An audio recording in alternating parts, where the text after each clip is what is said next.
Qur'ondagi bism so'zining ikki xil yozilishi. Savol. Assalomu alaykum. Fatiha surasining 1-oyatidagi bism so'zi bilan Alaq surasining 1-oyatidagi bism so'zining yozilishi o'xshamaydi ekan. Alaq surasining 1-oyatida hamzatul vasli harfi ortiq ekan. Nima uchun shundoq bo'ladi?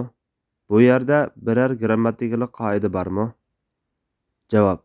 Va alaykum assalom va rahmatullohi va barakatuh. Barliq hamd sana Janobi Allohga bo'lsin.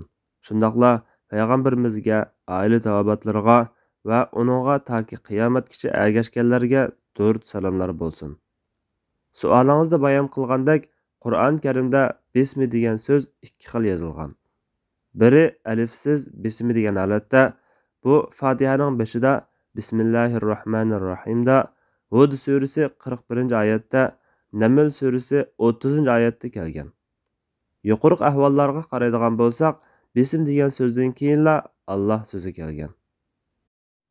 Ikkinchisi alif bilan bism degan holatda. Masalan, Voqea surasi 74 va 96-oyatlarda, shundaqla Al-Haqqa surasi 52-oyatda Fasabbih bismi robbikal azim deb kelgan.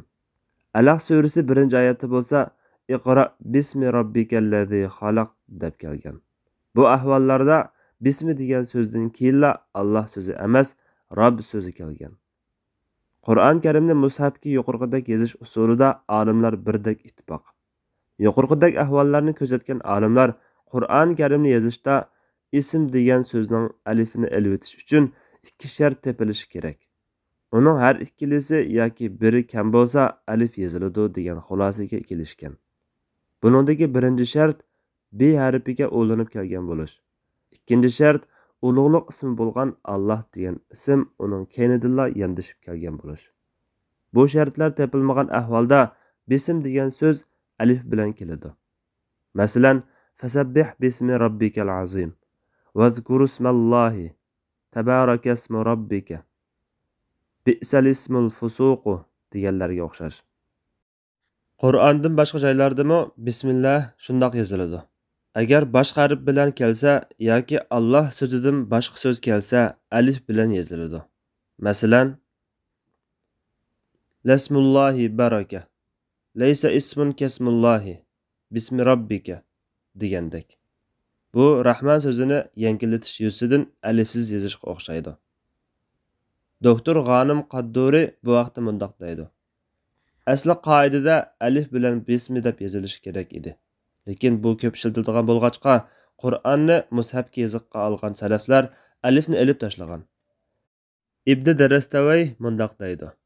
Ism degan boshqa so'zlarda yoki u so'z B harfi va Alloh azza va jalla so'zi bilan birga kelmagan ahvolda alifni elib etishga bo'lmaydi. Chunki bu umumiy qoidaga xilofdir. Texmo inchiklab qaraydigan bo'lsak, bism degan so'zdagi alif harfi asli shu so'zda bor harf emas, balki vasli alifdir. Shunga ko'p ishlatiladigan ahvollarda bu alif qoldirib o'tilgan.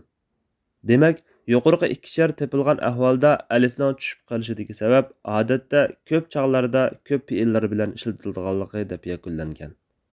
Chunki odatda bismillah degan ibora har suraning boshlanishida yozish, tahorat elish, tamoq yeyish, jimo qilish qatorliq nurg'un ishni boshlashda intayin ko'p ishlatildi. Ammo bismi robbika yoki bismir rohman uncha ko'p ishlatilmaydi. Buni Imom Razi atoqliq tilshunos Al-Xalil ibn Ahmaddan naql qilgan. Imom Qurtubiy qatorliqlarmi mushundoq tahlil qilgan. Arablar ko'p ishlatilgan so'z iboralarda alifni qisqartib ishlatgan. Salaf solihlarning bismillah deb alifni yozmasligining yana bir sababi shuki, Qur'onning yuchun shoz bir qiroatida bismillahi deb qiroat qilingan. Chunki ism so'zini asli holatidagi alifsiz suma deb talaffuz qilishi ba'zi arab qabilalarida bor ahvol. Ularning bu talaffuzni mushu yuchun shoz qiroatni kuchlantirdi. Alifni elib yozishi bo'lsa, ashu yuchun qiroatning borligiga diqqatni tortish uchun bo'lsa kerak. Yana bir sababini Al-Qosim Al-Hariri mundoq bayon qiladi. Odatda boshlash va tutish qilishda bismillah ko'p ishlatilganlikdan suralarning va maktublarning beshida yozilganida alif elib tashlanadi. Bismillahning aslisi Allohning ismi bilan boshlayman bo'lib, shaxsning boshlash holati buning o'rnini to'ldiradigan bo'lg'achqa, boshlayman degan so'z qisqartirilgan. Agar boshlayman degandek so'zlar bilan kelgan ahvolda alifni yozish lozim. Bu sababdan iqro bismi robbik, fasabbih bismi robbik deganda cho'qim alifni yozish lozim. Buningga binoan bismillahning oldida yoki keynida u mutaallaq aloqador bo'lgan fe'il kelgan ahvolda alif yoziladi. Masalan, atabarruk bismillah, bismillahi astaftah deganlarga o'xshash. Demak, ism so'zi b harfi bilan Alloh so'zi o'ttirsida kelgan bo'lsa, arab tilida bu ibora ko'p ishlatilib kelganligi uchun yengillatish qoidasi bo'yicha alif elib tashlanib, qisqartirilib yozilgan. Qur'ondan boshqa joylarda bu tariqada yozishning yana bir sharti yuqorida aytilgandek bismillahning oldida yoki keynida u mutaallaq aloqador bo'lgan fe'il kelmagan bo'lishdir. Ibnul Hojib qatorliq yana ba'zi olimlar Bismillahirrohmanirrohim to'liq kelganda ondan alif tushib qoladi degan. Lekin Hud surasi 41-oyatda o'xshashla alifsiz. Va qalar kabu fiha bismillahi majriha va mursaha. Inna robbi lag'afurur rahim deb kelgan bo'lg'achqa bu shart o'rinsiz ko'rinadi. Mayli qandoqli bo'lsin, ta hozirga qadar musulmonlarning Qur'onni mushaflariga yozishda ayni davrdagi salaflar yozgan usulni ching tutib kelishning sababi zodi nima? Qur'onni bu shaklda yozib qoldirgan salaf solihlar asldagi jahiliyat arablarining bismik Allohumma deb yozish usulini islomiyatdan keyingi yozish qoidalari bo'yicha bismillah deb alifni tashlab o'tib yozadigan. Uningdan boshqa bismi robbika degandek ahvollarda alif bilan yozadigan bo'lgan. Keyingi davrlarda Qur'on Karimni har turli o'zgartirish va burmilashlardan qo'g'dash uchun alohida ko'ngil bo'lgan musulmonlar garchi bu tariqada yozish usuli odatdagi yozish qoidasidan chiqib ketgan yoki ma'lum bir davr yozish qoidasi bo'yicha bekitilgan bo'lsa-mu, Qur'onni shu tariqada aynan yozishga ahamiyat berib kelgan. Bu Janobi Allohning o'z kalomi bo'lgan Qur'on Karimni qo'g'dash kapolatining jumlasidan bo'lib, qiroat qilinishi qo'g'dalgandek, yozilishimi aynan qo'g'dalib kelgan.